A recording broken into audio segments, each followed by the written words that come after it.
जय माँ आदिशक्ति, जय माँ जगत जननी, जय माँ जगदम्बा।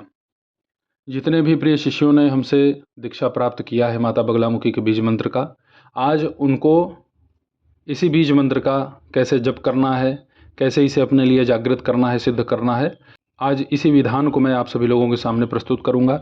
जितने भी लोगों ने दीक्षा लिया है, यह विशेषकर उनके लिए ही है, क्योंकि आप सब लोग मैसेज के द्वारा पूछ रहे थे कि गुरुजी अब आगे का क्रम क्या होगा। हमने तो इसको मानसिक रूप से इतना जप लिया है, अब इसका एक व्यापक आपको स्वरूप देना ही होगा, और ख़ास करके अब इसे आप माला पर जप करें। बगलामुखी के किसी भी मंत्र का जप यदि आप करें तो उसमें ज़्यादा प्रयत्न आपको ये करना चाहिए कि माला हल्दी का ही हो, और हल्दी का माला नहीं है तो सर्व उपयोगी रुद्राक्ष का माला ही माना जाता है, आप उस पर जप कर सकते हैं। जो लोग मुझसे जुड़े हुए हैं उनको मैं विशेष करके, जिन्होंने दीक्षा ली है उनको आज मैं ये बतलाऊंगा कि आप पूजा प्रारंभ कैसे करें। जो इस मंत्र का विनियोग है, न्यास है, ध्यान है, वह सब तो बराबर उसको वैसे ही करना है, उसमें कोई अंतर नहीं होगा। लेकिन अब आपको प्रारंभ कैसे करना है आप उसे समझ लीजिए। सबसे पहले इस क्रम में आपको किसी भी प्रकार का कोई दिन, मुहूर्त इत्यादि ढूंढने की आवश्यकता नहीं है, क्योंकि आप लोगों ने दीक्षा प्राप्त कर लिया है, तो इसके लिए आप इतना परेशान ना हो। जब आप आसन पर विराजमान होंगे उसके बाद की क्रियाकलाप को हम बतलाते हैं, क्योंकि उसके पहले के क्रियाकलाप भाई आपकी वह दैनिक दिनचर्या में सम्मिलित है। कूश का आसन होगा, उसके ऊपर एक पीला वस्त्र आपको फैला देना है। कूश के ही आसन का प्रयोग आपको करना चाहिए यदि मंत्र की सिद्धि आप अपने निमित्त करना चाहते हैं। तो अगर किसी काठ के आसन का प्रयोग करते हैं या ऊनी कंबल का प्रयोग करते हैं तो ये सब उतना उपयोगी नहीं माना गया है। तो आसन पर आप विराजमान हो और सर्वप्रथम प्राणायाम कर लें। प्राणायाम में अपनी बाईं नासिका से श्वास अंदर भरें, फिर सांस को अंदर रोक लें, फिर उसके बाद दाहिनी नासिका से सांस को बाहर छोड़ दें। इस क्रिया में आप माता बगलामुखी के 3 बार बीज मंत्रों का अपने दिव्य दृष्टि के स्थान पे ध्यान करते जाएं और उसका जप करते जाएं मानसिक रूप से, और उसके बाद इस क्रिया को संपन्न करें। यह 3 आवृत्ति आपको करनी होगी प्राणायाम की, और इसके बाद आपको आचमन कर लेना है अपना। ओम माधवाय नमः, ओम केशवाय नमः, ओम नारायणाय नमः। उसके बाद हाथ धो लें और अपने ललाट पर पीले चंदन को आप लगा लें। उसके बाद अपने ऊपर आप जल से मार्जन कर लें, अर्थात अपना शुद्धिकरण कर लें।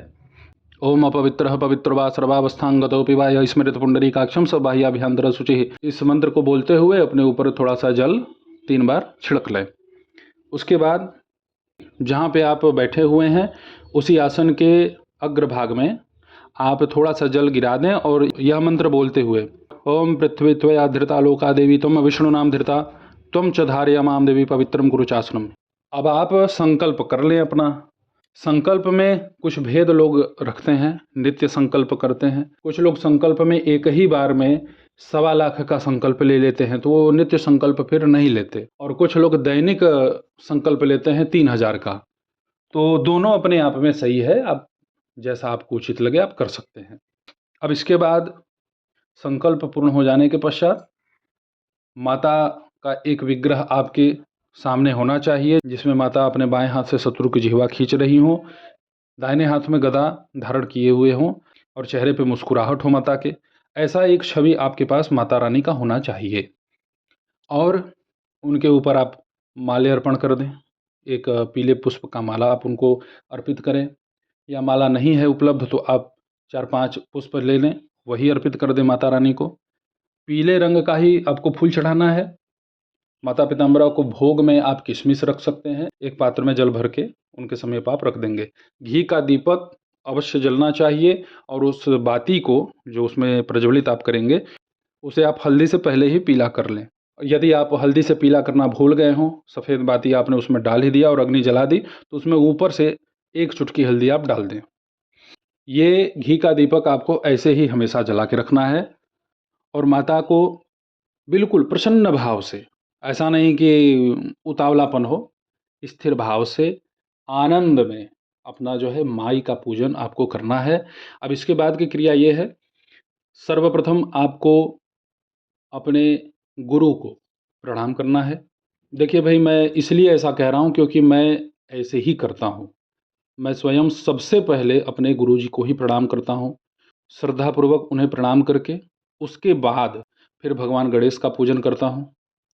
उसके बाद भगवान मृत्युंजय भैरव का पूजन करता हूँ और फिर उसके बाद बटुक भैरव, आकाश भैरव और आनंद भैरव, त्र्यंबक शिव, इनका मैं 11-11 बार मंत्र जप करता हूँ।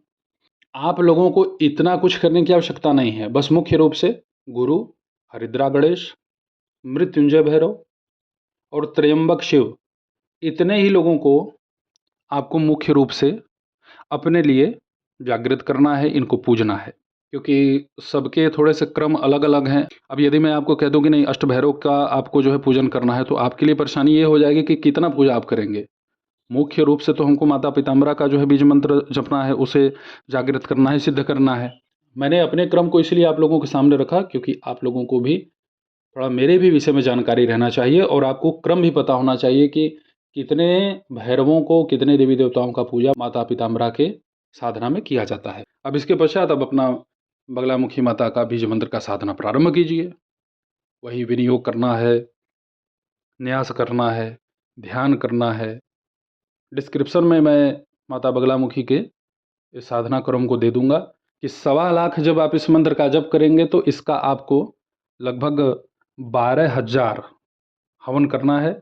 और हवन करने में आम की लकड़ी, गाय का घी कम से कम 500 ग्राम, 200 ग्राम गुगुल, 50 ग्राम पीली सरसों, 100 ग्राम मालकांगनी, कमलगट्टे का खड़ा बीज आपको लेना है कम से कम 100 ग्राम, कपूर लेना है 100 ग्राम और सफ़ेद तिल लेना है 100 ग्राम। इन सबको आपस में मिला करके हवन सामग्री आपको बना लेनी है और इसी से आपको हवन करना है माता के इस बीज मंत्र का। ये हवन सामग्री इसलिए मैंने आप लोगों को बतलाया क्योंकि इससे धन की भी समस्या दूर होगी।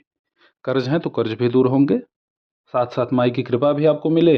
भाई देखिए, माता बगलामुखी हैं तो वास्तव में बहुत ही दयालु। तो जितने भी मेरे शिष्यों ने मुझसे दीक्षा प्राप्त किया है उनके लिए यह मैंने विशेष रूप से जानकारी प्रदान की है, क्योंकि अब आपको परेशान होने की आवश्यकता नहीं है। जो आपको करना है वो आप अच्छे से कीजिए। अब माला पे इस मंत्र का आपको नित्य जप करना है। जप की संख्या आप अपने सुविधानुसार कर सकते हैं। हालांकि बीज मंत्र बहुत बड़ा है नहीं, प्रभाव लेकिन बहुत बड़ा है।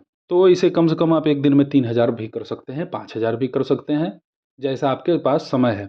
देखिए, जप को बढ़ा करके यदि आप करते हैं तो उतनी संख्या बराबर रखिएगा। ऐसा नहीं कि आज 3,000 किए तो कल 1,000 करें, फिर परसों जो है 3,000 करें। ऐसे जब करेंगे तो सिद्धि मिलती ही नहीं है, माता रुष्ट हो जाती हैं। तो आप सभी इसे ध्यानपूर्वक संपन्न कीजिए। ऐसे ही आपकी सेवा में मैं उपस्थित होता रहूँगा दिव्य चमत्कारिक विषयों के साथ। तब तक आप सभी अपना ध्यान रखें, सुखी रहें, स्वस्थ रहें। जय माता दी, हर हर महादेव।